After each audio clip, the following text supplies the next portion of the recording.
Okay, let's unpack this.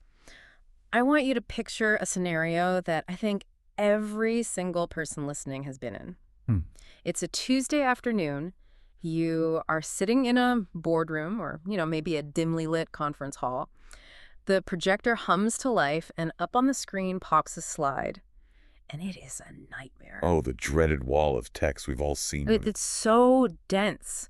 I'm talking 12-point font, bullet points nested inside other bullet points, maybe a complex revenue graph squeezed into the corner that no one can actually read. And the person presenting, who is usually a really smart, capable person, Yeah. has their back to you. And just starts reading it line by line. That is the precise moment the soul leaves the body. It is. You look around and you see the glaze over. People are checking their phones under the table. They're staring out the window. They are physically present, but mentally. They checked out 10 minutes ago. Exactly. And we've all suffered through it. And if we're being honest, we've probably all inflicted it on other people at some point. I'm guilty, for Yeah. sure. But here's the core conflict we're looking at today. Usually, the presenter isn't stupid. They have brilliant strategies. They have these carefully researched facts.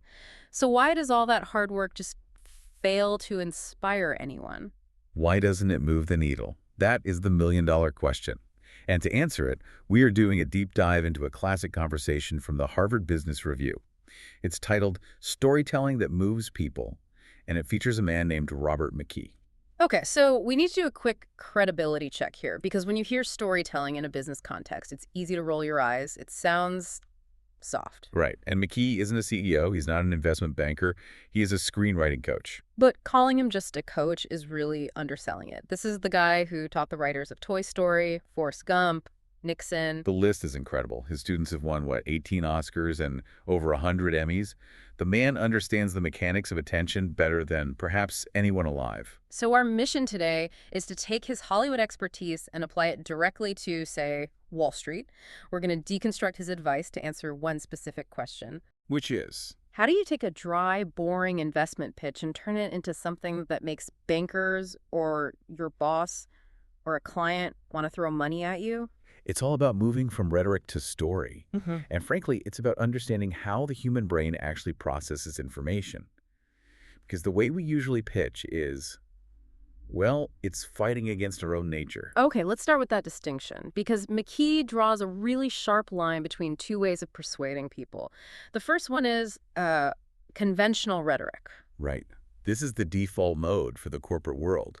It's what we're all trained to do. It's the intellectual process. Exactly. You say, here's our challenge, and here's what we need to do. Then you build a case. You stack up the statistics, you quote the authorities, you show the facts. Which sounds perfectly logical. I mean, if I have the data, and the data is correct, shouldn't I win the argument? Facts are facts. You'd think so. But McKee points out this fatal flaw in that approach.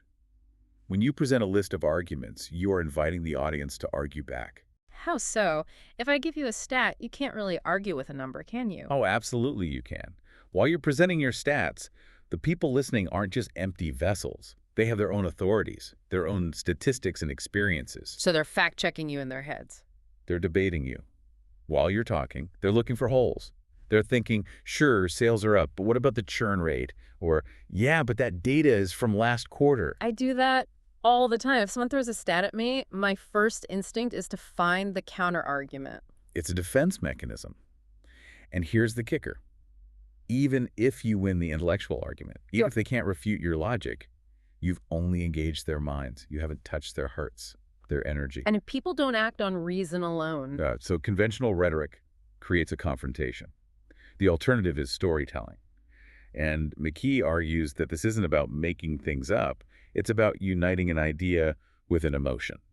He makes a great point that, writing a good story is actually much harder than writing a good slide deck. Oh, much harder.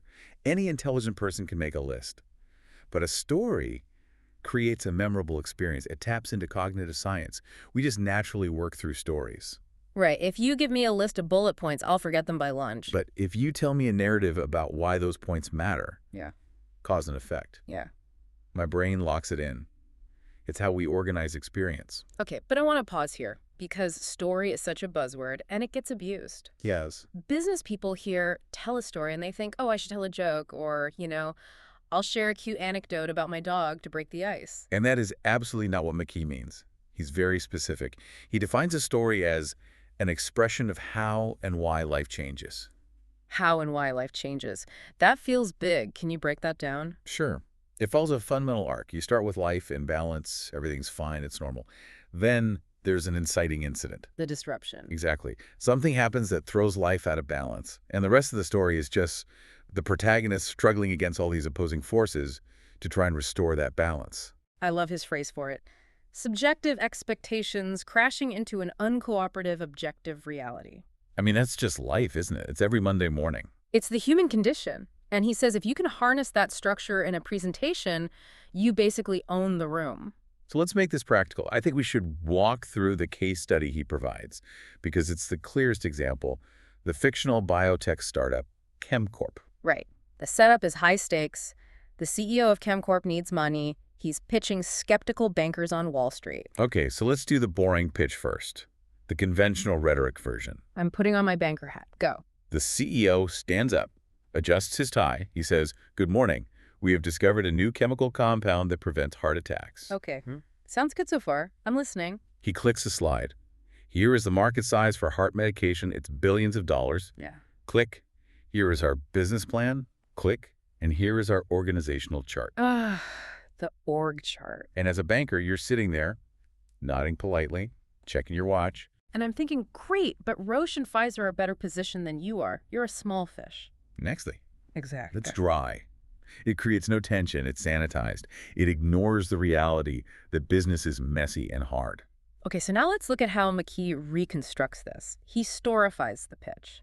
The goal is to make those same bankers sit on the edge of their seats. How does it start? Well, it starts with the inciting incident, but it starts personally. The CEO doesn't open with the market cap. He opens with his father. He tells the room that his father died of a heart attack. Wow. So the stakes are immediately personal. Life and death. Nature is the antagonist. Right. And the protagonist, the CEO, realizes that if there had been some chemical warning, his father could have been saved. That's the motivation. It's not about profit yet. It's about solving a real human problem. So the company finds a protein, they develop a test, the solution is there. They do. But now, and this is so critical, the story needs a new antagonist. In the boring pitch, you'd just say, and then we launched it. But in the story pitch, You introduce the obstacle. You introduce the FDA. the dreaded FDA. And the CEO looks the bankers in the eye and tells them the FDA turned down their first application. Wait, he admits a failure? In an investment pitch? That seems incredibly risky. That's the counterintuitive genius of it. He says they were crushed. The struggle deepens. Then new research shows the test is actually better than they thought. They rally, they get approved, but wait, now they're running out of money. It's just one thing after another. That's narrative. And it gets even worse. A key partner quits and starts a rival firm. Suddenly, it's a fight-to-the-finish patent race. See, even just hearing you recap it, I'm actually a little stressed out. I want to know if they win. And that's the whole point. He created suspense. He raised the possibility of failure. He admitted the world is a hostile, uncooperative place. And then comes the resolution. We won the race, we got the patent, and now we are poised to save 250,000 lives a year. And the bankers. They write the check. Yeah. Because he didn't just give them data. He took them on a journey. They were rooting for him. The pitch wasn't just about ROI anymore. It was about overcoming the odds. This is where it gets really interesting for me, though, and I want to push back a little bit. Because I can hear a listener right now thinking, okay, that's great drama, but isn't it just manipulation or exaggeration? It's a fair question. But McKee addresses this head-on. He argues that the boring pitch, the one that paints a perfect, rosy picture, is actually the dishonest one. How so? Well, he says statistics are often used to tell lies. Damn blast, right? And he has this fantastic line. He says accounting reports can be BS in a ball gown. BS in a ball gown. I'm stealing that. He brings up the big corporate scandals, doesn't he? He mentions Enron, WorldCom. I mean, think about it. Those companies had perfect numbers, beautiful charts, and they were lying through their teeth. McKee's point is that these sanitized stories, the ones where sales are always up and the future is always bright. They feel like propaganda. They do. Your audience immediately distrusts them because we all know reality isn't like that. We know our own jobs aren't like that. We know life is hard. So by embracing the dark side, the struggle, the antagonists, you actually become more credible. Yes, it builds trust. When you acknowledge the messy stuff, the dirty laundry, the near failures, The audience sees you as dynamic and, more importantly, truthful. McKee says the energy to live comes from the dark side, Yeah. from everything that makes us suffer. That's pretty profound. The struggle is what gives the victory its meaning. And there's a nuance here he brings up between fear and dread that I think is so useful for leaders. Okay, break that down. Fear is when you don't know what's going to happen. It's immediate. Dread is different. Dread is when you know something bad is going to happen, like death or a market crash, and you feel powerless to stop it. That feeling of helplessness. Exactly. And McKee says good stories help us deal with the dread of life. We tell stories to survive. So when a leader stands up and tells a story that navigates a crisis, they're actually helping the audience process that dread. They're showing a path through the dark forest. This all connects directly to leadership. McKee talks about the skeptic. Yes, he says civilized people, and especially investors, are skeptics. They believe nothing at face value. They're always looking behind the mask. And if you try to look too perfect, The skeptic knows that inside anyone working that hard to look fierce, there's usually a marshmallow. Genuinely strong people don't have to hide the struggle. there's that story McKee tells about an auto worker that I found really powerful. It perfectly illustrates this missed opportunity for leadership. The immigrant worker, yeah. Yeah. McKee met him personally. This man had a terrible head injury on the assembly line, a titanium plate in his head. And the company treated him horribly. They did. Right. Accused him of fraud, thought he was faking it. But the reality was, this guy was their fastest worker. He took immense pride in his work, and all he wanted, despite the injury, despite the false accusation, was just to get back on the line. What a character. Right. And but McKee's point is, imagine if the CEO of that car company had told that story. Imagine if he stood up and said, "We falsely accused this man. We made a huge mistake. We screwed up. We screwed up. But look at his dedication, his forgiveness. That is the spirit of this company." But that would require admitting a flaw, and that's the hard part. Most leaders would just bury that story. Of course, they miss the chance to inspire everyone because they're avoiding the darkness. They want to appear infallible. But McKee says admitting a flaw to highlight a virtue that is powerful storytelling. So you can't really tell a good story without self-knowledge. You have to be willing to look in the mirror. And ask, if I were this character, what would I do? You Yeah. have to understand your own humanity. This feels so relevant for leading through a storm, like a bad economy or layoffs. You can't just spin it. No, spin doctors kill trust.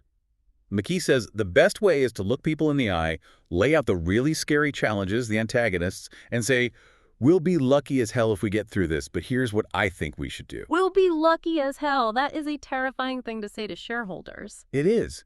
But if you say it, they listen. Because it's the truth. And then when you offer the plan, they follow you. Because you haven't lied to them about the danger. You've acknowledged the dread. It really seems like the big takeaway here is that we have to stop treating business communication as some separate category from human communication. That's it in a nutshell. We don't stop being human when we put on a suit. We still crave the same narrative structure, the same truth, struggle, and resolution. So let's wrap this up. If I'm a listener and I have a big presentation next week, maybe asking for a budget, pitching a client, what am I doing differently? First, stop hiding the risks. Don't present a picture where everything is just up and to the right. That's the boring pitch. Trash the sanitized slides. Right. Instead, dramatize the struggle. Identify your inciting incident. What's the problem? Then identify your antagonists. Is it the competition, regulators, the laws of physics? Make the struggle real. Don't just gloss over how hard it is. And then show how you or your company are the protagonist fighting to restore balance. That's what makes people root for you. I love that. It turns a pitch into a journey. It does. And I want to leave you with one final thought from McKee. It's a bit provocative, but I think it explains why some leaders are just magnetic. Go for it. He says the best leaders and the best storytellers possess a kind of mild schizophrenia. Mild schizophrenia. In the creative sense. He says they live through a direct experience, suffering, working, leading, but at the same time, part of their brain is observing it, recording it as material, asking, what's the story here? So you're never just living your work, you're also curating it. Exactly. Are you just suffering through the daily grind, or are you collecting the material for your next great story? That right there is the difference between a manager and a leader who can truly move people. That is a fantastic place to leave it. Next time you're in the boardroom, don't just give the stats, give the story. Thanks for diving deep with us today. My pleasure.